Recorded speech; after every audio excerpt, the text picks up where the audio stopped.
દરિયામાં સૌરાષ્ટ્ર અને દક્ષિણ ગુજરાતના માછીમારો ઝઘડ્યા. વલસાડ જિલ્લાના માછીમારો હડતાલ પર ઉતર્યા. સૌરાષ્ટ્ર અને જાફરાબાદના માછીમારોની દરિયામાં દાદાગીરીને કારણે વલસાડ જિલ્લામાં માછીમારો હડતાલ પર ઉતર્યા. જિલ્લાના માછીમારોએ વિરોધ વ્યક્ત કરવા પોતાની બોટોને કિનારે લંગારી દીધી અને નારગોલમાં માછીમારીની એક વિશાળ સભા મળી, જેમાં સૌરાષ્ટ્ર અને જાફરાબાદના માછીમારોની દાદાગીરીનો ઉગ્ર વિરોધ કરવામાં આવ્યો. ઉમરગામના માછીમારોના આક્ષેપ મુજબ જાફરાબાદના માછીમારો ગેરકાયદે રીતે પોતાનો વિસ્તાર છોડી વલસાડ જિલ્લાના દરિયા કિનારા વિસ્તારમાં ગેરકાયદેસર રીતે માછીમારી કરવા આવે છે, જેથી અહીંના માછીમારોનું મોટું નુકસાન થતાં અનેક માછીમાર પરિવારની રોજીરોટી પણ સામે સવાલ ઊભા થઈ રહ્યા છે. આથી નારગોલના દરિયા કિનારે વલસાડના ઉમરગામ, ખતલવાડા સહિત સમગ્ર જિલ્લાના માછીમારોએ વિરોધ કર્યો. દાદાગીરી યથાવત રહેશે તો આગામી સમયમાં આ મામલે ઉગ્ર પ્રત્યાઘાત પણ પડશે તેવી પણ ચીમકી ઉચ્ચારી હતી. ઊંઝા એપીએમસીની ચૂંટણી પહેલા ઊંઝા શહેર ભાજપ મહામંત્રીને પાર્ટીમાંથી કરાયા સસ્પેન્ડ. ભાજપના મોટા માથાઓ મેદાને. ઊંઝા એપીએમસીની ચૂંટણીને લઈને રાજકારણ ગરમાયું છે. હાલમાં ભાજપના 3 જૂથ ચૂંટણી મેદાનમાં છે. ઊંઝાના ધારાસભ્ય કિરીટ પટેલ જૂથ, ઊંઝા એપીએમસીના પૂર્વ ચેરમેન દિનેશ પટેલ જૂથ અને ઊંઝાના પૂર્વ ધારાસભ્ય અને પૂર્વ મંત્રી નારાયણ પટેલ જૂથ વચ્ચે ચૂંટણી જંગ જામશે, જેને લઈને પ્રચાર પ્રસાર જોરશોરથી થઈ રહ્યો છે. ભાજપ દ્વારા વેપારી વિભાગના 4 ઉમેદવારોને મેન્ડેટ આપવામાં આવતા આ 4 વેપારી ઉમેદવારના સમર્થનમાં જંગી સભા યોજવામાં આવી હતી, જેમાં ભાજપના 3 જૂથના નેતાઓ એકસાથે સ્ટેજ પર જોવા મળ્યા અને ભાજપ દ્વારા જે વેપારી ઉમેદવારોને મેન્ડેટ આપવામાં આવ્યું છે તેવા ઉમેદવારો વિજયી બનાવવા માટે આહવાન કરવામાં આવ્યું. તો એપીએમસી ચૂંટણીમાં મતદાન પહેલા ઊંઝા શહેર ભાજપ મહામંત્રીને પાર્ટીમાંથી સસ્પેન્ડ કરાયા છે. ચૂંટણીમાં મેન્ડેટનો અનાદર કરી ઉમેદવારી ચાલુ રાખવા બદલ કાર્યવાહી કરવામાં આવી છે. મહેસાણા જિલ્લા પ્રમુખ ગિરીશભાઈ રાજગોરે શહેર મહામંત્રી દીપક પટેલને સસ્પેન્ડ કર્યા છે. દીપક પટેલે વેપારી વિભાગમાં ઉમેદવારી નોંધાવી છે. મેન્ડેટ આપ્યા છતાં ઊંઝા એપીએમસીની ચૂંટણીમાં ડખા પડતા ભાજપના મોટા માથાએ મેદાનમાં ઉતરવું પડ્યું છે. ચૂંટણી પહેલા સમાધાનના પ્રયાસો શરૂ થઈ ગયા છે. ઊંઝા એમએલએ કાર્યાલય ખાતે બંધ બારણે બેઠક થઈ છે. પ્રદેશ મહામંત્રી રજનીભાઈ પટેલ, મહેસાણા જિલ્લા ભાજપ પ્રમુખ ગિરીશ રાજગોર, સાંસદ સભ્ય હરિ પટેલ, ધારાસભ્ય કિરીટ પટેલ, પૂર્વ એપીએમસી ચેરમેન દિનેશભાઈ પટેલ, સુપ્રીત પટેલ સહિતના નેતાઓ હાજર રહ્યા હતા. વેપારી વિભાગની જેમ ખેડૂત વિભાગની પેનલને જીતાડવા માટે પણ પાર્ટી દ્વારા બેઠક કરાઈ હતી. મેન્ડેટવાળા ઉમેદવારોને જીતાડવા માટે કવાયત કરી છે. પૂનમને લઈને મંદિરોમાં ભક્તોની લાગી છે ભારે ભીડ. માગસર સુદ પૂર્ણિમાને લઈને રાજ્યભરના મંદિરોમાં ભારે ભીડ જોવા મળી રહી છે. વહેલી સવારથી શામળાજીમાં હરિભક્તો શામળીના દર્શન કરવા લાઇનમાં લાગ્યા હતા. મોટી સંખ્યામાં ભક્તોએ શામળાજીના દર્શન કર્યા હતા. પૂર્ણિમા નિમિત્તે ભગવાનને વિશેષ શણગાર કરાયા. તો આ તરફ અંબાજીમાં ભક્તોની ભીડ ઉમટી. પૂનમના પગલે શક્તિપીઠ અંબાજીમાં ઉમટ્યું ભક્તોનું ઘોડાપુર. હવેથી કમુરતા શરૂ થતાં શ્રદ્ધાળુઓએ આજે અંબાજી મંદિરે બાધા માનતા પૂરી કરવા પહોંચ્યા હતા. અનેક ભક્તોએ માતાજીના મંદિરના શિખરે ધજા ચડાવી. મંદિરનું ચાચર ચોકમાં ભક્તોથી ઉભરાતું જોવા મળ્યા દ્રશ્યો. સમગ્ર મંદિર પરિસર માતાજીના જયઘોષથી ગુંજ્યું. તો રાજકોટના ઉપલેટા તાલુકાના ગધેથડ ગામે ગુરુપૂજનના કાર્યક્રમને લઈને મોટી સંખ્યામાં ભક્તો ઉમટ્યા છે. ગુરુદત્ત જયંતિ નિમિત્તે ગધેથડ ગામમાં આશ્રમમાં એકસાથે 11,000 ભક્તોએ કર્યું લાલ બાપુનું પૂજન. ગુરુપૂજનમાં 1.5 લાખથી વધુ ભક્તો ઉમટી પડ્યા. આશ્રમ ખાતે 115 જેટલા ગામ માટે ધુમાડા બંધ પ્રસાદનું આયોજન કરાયું હતું. આ તરફ દ્વારકામાં કડકડતી ઠંડી વચ્ચે ભક્તો ઉમટ્યા. સવારથી જય દ્વારકાધીશના નાદથી મંદિર ગુંજી ઉઠ્યું. દર્શન માટે ભક્તોની કતાર લાગી. ભગવાનના દર્શન કરી લોકોએ ગોમતી નદીમાં સ્નાન કરી ધન્યતા અનુભવી. સાળંગપુરમાં ભક્તના હેલિકોપ્ટરનું મુહૂર્ત કરવામાં આવ્યું. નવી કાર કે નવી બાઇક ખરીદી હોય તો મંદિરે સ્વામી પૂજા કરતા હોય તેવા દ્રશ્યો જોયા હશે. ત્યારે એક ભક્તે હેલિકોપ્ટર ખરીદતા સ્વામીજી પાસે મુહૂર્ત કરાવ્યું. સાળંગપુરમાં કષ્ટભંજન હનુમાનજી મંદિરે ભાવિક ભક્તના હેલિકોપ્ટરનું મુહૂર્ત કરાયું. અમદાવાદના કૌશિક ઠક્કર નામના વ્યક્તિએ નવું હેલિકોપ્ટર ખરીદી સીધા સાળંગપુર પહોંચ્યા. અહીં સ્વામી પાસે મુહૂર્ત કરવામાં આવ્યું.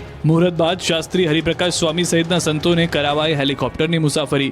મહત્વનું છે કે કોઈ પણ ભક્ત દાદાના દરબારમાં દૂર દૂરથી દર્શન કરવા માટે હેલિકોપ્ટરમાં પણ આવી શકે, જેના માટે મંદિર તરફથી 2 હેલિપેડની વ્યવસ્થા પણ કરવામાં આવી છે. ઠંડી વધતા જ મોરબીના ગરમ કપડાના માર્કેટમાં ગરમાવો આવ્યો.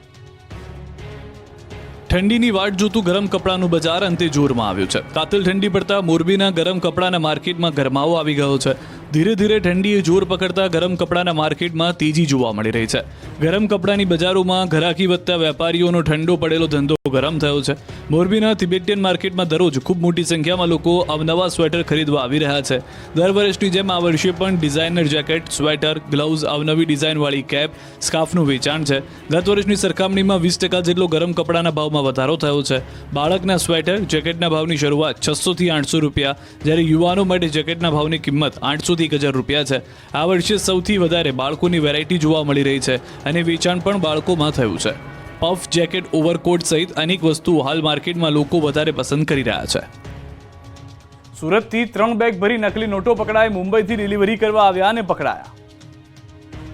મુંબઈથી બનાવટી નોટો સુરતમાં ડિલિવરી કરવા આવેલા 3 શખ્સોને ઝડપી પાડવામાં આવ્યા, જેમની પાસેથી 2.5 કરોડથી વધુની બનાવટી નોટો મળી આવી હતી. આ ગેંગ દ્વારા રૂપિયાના બંડલની પહેલી અને છેલ્લી નોટ અસલી અને અંદર બનાવટી નોટ રાખતા સરોલી પોલીસે બાતમીના આધારે દત્તાત્રેય શિવાજી રોકડે, ગુલશન અજીત ગુગલે, રાહુલ બોનુ વિશ્વકર્મા નામના શખ્સોની ધરપકડ કરી છે. અહેમદનગર, મહારાષ્ટ્ર ખાતેથી નકલી નોટો લઈને નીકળ્યા હતા. ભારતીય ચલણી નોટોના બંડલો, જેમાં ઉપર ભારતીય ચલણી નોટો અને અંદર ભારતીય બચ્ચો કા ખાતાની નોટોના બંડલો બનાવી બેગોમાં મૂકીને નીકળ્યા હતા. પૂછપરછ કરતા સમયે આવ્યું કે એક આરોપીએ નકલી નોટો બનાવી મુંબઈ મળ્યા હતા, સુરતમાં ડિલિવરી કરવા નીકળ્યા હતા. આ નકલી નોટો વધુ લેણદેણ થતી હોય તે જગ્યાએ વટાવતા હતા. આ બનાવટી નોટ સુરત પહોંચાડવા માટે ત્રણેયને 10,000 રૂપિયા મળવાના હતા. પોલીસે આરોપીઓ પાસેથી ભારતીય ચલણી તથા ભારતીય બચ્ચો કા ખાતા લખેલી મળી 2.5 કરોડ રૂપિયાની પકડી પાડ્યા છે નોટો. અમદાવાદથી 1.23 લાખની નકલી નોટો ઝડપાઈ. મધ્યપ્રદેશથી નકલી નોટો છાપી અમદાવાદમાં ખરીદી કરવા આવેલા 6 શખ્સ ઝડપાયા. બજારમાં ચલણી નોટો લેતા પહેલા સાવધાન. નકલી નોટના ખેલ કરતા ઠગબાજો ફૂટી નીકળ્યા છે. સુરત બાદ અમદાવાદથી નકલી નોટ સાથે શખ્સો ઝડપાયા. સોલા પોલીસે 500 રૂપિયાની 247 નકલી નોટ સાથે 6 આરોપીની ધરપકડ કરી. મધ્યપ્રદેશમાં રહેતા 6 આરોપીઓ મધ્યપ્રદેશથી જ નકલી નોટ છાપીને અમદાવાદના ચાણક્યપુરી શાક માર્કેટમાં નકલી નોટોથી ખરીદી કરવા આવ્યા હતા. સોલા પોલીસે આરોપીઓ ખરીદી કરે તે પહેલા જ તમામને ઝડપી પાડ્યા છે. પોલીસ તપાસમાં સામે આવ્યું છે કે આરોપીઓ મૂળ મધ્યપ્રદેશના રહેવાસી છે, જેમાંથી 4 આરોપીઓ મધ્યપ્રદેશના પોતાના વતન શિલોલીમાં સાધન સામગ્રી મેળવીને અલગ અલગ સ્થળોએ નકલી નોટો છાપતા હતા. નકલી નોટ છાપીને આરોપીઓ અમદાવાદમાં વટાવવા માટે આવ્યા હતા. કલર પ્રિન્ટમાં છાપેલી નોટો રાતના સમયે વટાવવા આવ્યા હતા. તપાસ કરતા એ પણ ખુલાસો થયો કે સૌથી પહેલા તેઓએ 100ની નોટ બનાવી અને તે દિલ્હીમાં વટાવવામાં સફળ રહ્યા. બાદમાં 500ની નકલી નોટ બનાવી અમદાવાદ આવતા ઝડપાઈ ગયા. રાતના સમયે નોટો વટાવી શકાય એટલે રાત્રે આવ્યા. ભીડવાળી જગ્યાએ ચોરી કરતી ત્રિશુલ મહિલા ગેંગ અંકલેશ્વરથી સકંજામાં. ભીડભાડવાળી જગ્યાએ ચોરી કરતી મહિલા ગેંગ પકડાઈ છે. નર્મદા જિલ્લાની રાજપીપળા પોલીસે મહારાષ્ટ્રની ત્રિશુલ મહિલા ગેંગને પકડી પાડી છે. રાજપીપળામાં અવારનવાર લોકોના પાકીટ ચોરીની ફરિયાદના આધારે પોલીસે તપાસ આદરી હતી. મહિલા ગેંગ સક્રિય બની હોવાની બાતમી મળતા સીસીટીવી તપાસ્યા હતા. તપાસતા 5 મહિલા ચોરી કરતી હોવાનું સામે આવ્યું છે. મહિલાઓની તપાસ કરતા રાજપીપળા ટાઉન પોલીસની ટીમે આ મહિલાઓને અંકલેશ્વરથી ઝડપી પાડી. હાલમાં વધુ કેટલી ચોરી કરી છે, ચોરીની રકમ ક્યાં છે તેની તપાસ હાથ ધરી છે. હાલ 27,000 રિકવર કર્યા છે. સુરતની VNSGU યુનિવર્સિટીમાં નકલી માર્કશીટથી એડમિશનના કૌભાંડનો પર્દાફાશ. 62 વિદ્યાર્થીઓના પ્રવેશ રદ. વીર નર્મદ દક્ષિણ ગુજરાત યુનિવર્સિટીમાં નકલી માર્કશીટથી પ્રવેશ મેળવવાનું કૌભાંડ પ્રકાશમાં આવ્યું છે. અન્ય રાજ્યના બોર્ડની બોગસ માર્કશીટથી યુનિવર્સિટીમાં પ્રવેશ મેળવ્યો હતો. છેલ્લા 3 વર્ષમાં 62 વિદ્યાર્થીઓએ ખોટી રીતે પ્રવેશ મેળવ્યા હોવાનું યુનિવર્સિટીના ધ્યાને આવતા યુનિવર્સિટી દ્વારા તમામ વિદ્યાર્થીઓ સામે કડક કાર્યવાહી હાથ ધરી. વીર નર્મદ દક્ષિણ ગુજરાત યુનિવર્સિટીમાં મહારાષ્ટ્ર, રાજસ્થાન તેમજ તમિલનાડુની બોગસ માર્કશીટથી કેટલાક વિદ્યાર્થીઓ પ્રવેશ મેળવ્યો હતો. ત્યારે છેલ્લા 3 વર્ષમાં 62 જેટલા વિદ્યાર્થીઓએ બોગસ માર્કશીટથી મેળવી પ્રવેશ પોતાનો અભ્યાસક્રમ પૂર્ણ કર્યો, જેમાં કેટલાક વિદ્યાર્થીઓએ MBBS અને વકીલાતના અભ્યાસ પૂર્ણ કરી લીધા છે. એક વિદ્યાર્થી MBBSના બીજા વર્ષમાં અભ્યાસ કરી પછી 3જા વર્ષે ઝડપાયો, તો એક વિદ્યાર્થી તમિલનાડુ બોર્ડના નામે ખોટો લેટર પણ મોકલ્યો. યુનિવર્સિટી દ્વારા તમામ વિદ્યાર્થીઓ સામે ફરિયાદની તજવીજ હાથ ધરી.